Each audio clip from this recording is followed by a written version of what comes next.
वर्णानामर्थसङ्गानां रसानां छन्दसामपि मङ्गलानां च कर्तारो वन्दे वाणी विनायको नारायणं नमस्कृत्य नरं चैव नरोत्तमं देवीं सरस्वतीं व्यासं ततो जयमुदीरयेत्। गुरुर्ब्रह्मा गुरुर्विष्णु गुरुर्देवो महेश्वर गुरुर्साक्षात् परब्रह्म तस्मै श्रीगुरुवे नमः। अखण्डमण्डलाकारं व्याप्तं येन चराचरं तत्पददर्शितं येन तस्मै श्रीगुरुवे नमः। बोलिए सियावर रामचंद्र भगवान की जय, राधावर कृष्ण कन्हैया लाल भगवान की जय, उमा महेश्वर भगवान की जय, गायत्री ब्रह्मदेव भगवान की जय, सदगुरुदेव भगवान की जय, माता पिता गुरुदेव की जय, समस्त संत गण भगवान की जय, समस्त भक्त गण भगवान की जय, समस्त देवी देवता गण भगवान की जय। ओम नमः पार्वती पतये, हर हर महादेव। तो मित्रों और आप सभी श्री नरसिंह पुराण के श्रेष्ठ रसिक जनों, श्रोतागणों, अब तक हमने श्री नरसिंह पुराण की कथा को नियमित रूप से क्रमबद्ध रूप से श्रवण किया है, कीर्तन किया है, मनन किया है, भजन किया है। अब हम उसी क्रम में श्री नरसिंह पुराण की कथा को आगे की ओर अग्रसर करते हैं। आप सभी श्रेष्ठ श्रोतागण रसिक जन भगवान श्री नरसिंह जी के श्री चरणों में दृढ़ भक्ति रखते हुए कथा का श्रवण करें, कीर्तन करें, मनन करें, भजन करें। बोलिए श्री नरसिंह भगवान की जय।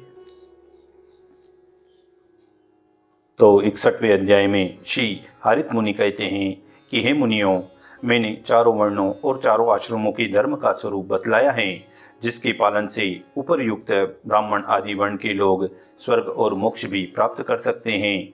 अब मैं संक्षेप से योग शास्त्र का उत्तम सारांश वर्णन करूंगा, जिसके अभ्यास से मुमुक्षु पुरुष इसी जन्म में मोक्ष को प्राप्त हो जाते हैं। योगाभ्यास परायण पुरुष के समस्त पाप नष्ट हो जाते हैं। अतः कर्तव्य कर्म से अवकाश मिलने पर प्रतिदिन योगनिष्ठ होकर ध्यान करना चाहिए। पहले प्राणायाम के द्वारा वाणी को, प्रत्याहार के द्वारा इंद्रियों को और धारणा के द्वारा दुर्दश मन को वश में करें। तत्पश्चात जो सबके एकमात्र कारण ज्ञानानंद स्वरूप अनामय और सूक्ष्म से भी सूक्ष्म तत्व हैं, उन जगतधार अच्युत का ध्यान करें। एकांत स्थान में अकेले बैठकर अपने हृदय में कमल के आसन पर विराजमान तपाए हुए स्वर्ण के समान कांतिमान अपने आत्मस्वरूप भगवान का चिंतन करें, जो सबके प्राणों और चित्त की चेष्टाओं को जानता है, सभी के हृदय में विराजमान है तथा समस्त प्राणियों द्वारा जानने योग्य है। वह परमात्मा मैं ही हूँ, ऐसी भावना करें। जब तक आत्म साक्षात्कार जन्य सुख की प्राप्ति हो, तभी तक ध्यान करना आवश्यक बताया गया है। उसके उपरांत श्रोत और स्मार्त कर्मों का आचरण सुचारू रूप से करें। जैसे रथ के बिना घोड़े और घोड़े के बिना रथ उपयोगी नहीं हो सकते, उसी प्रकार तपस्वी की तप और विद्या की सिद्धि भी एक दूसरे से आश्रित होती हैं। जिस प्रकार अन्न मधु चीनी आदि से युक्त होने पर मीठा हो जाता है और मधु भी अन्न के साथ ही सुस्वादु प्रतीत होता है, उसी प्रकार तप और विद्या दोनों साथ रहकर ही भगवान के महान औषध होते हैं। दोनों के साथ रहकर ही भवरोग के महान औषध होते हैं।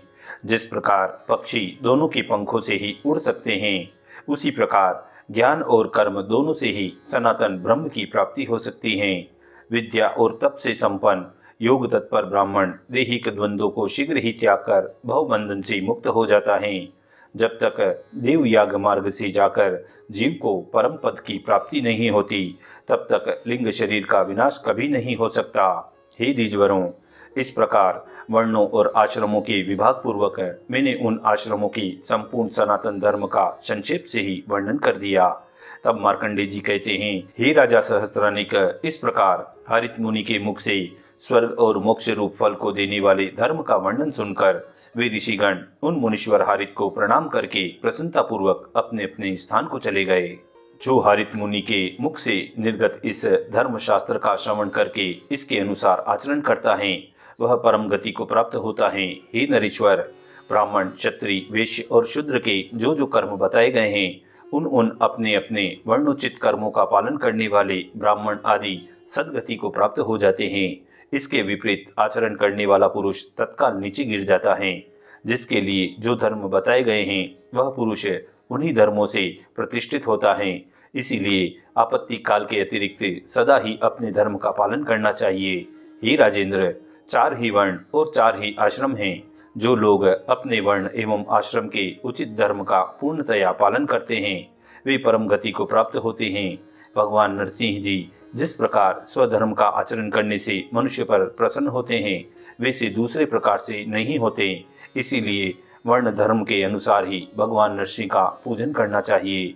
जो पुरुष स्वकर्म में तत्पर रहकर उत्पन्न हुए वैराग्य के बल से ही योगाभ्यास पूर्वक सदा सच्चिदानंद स्वरूप अनादि ब्रह्म का ध्यान करता है, वह देह त्याग कर साक्षात विष्णुपद को प्राप्त हो जाता है। इसी प्रकार इस नरसिंह पुराण के 61वें अध्याय की यहाँ पूर्णता व समाप्ति होती है।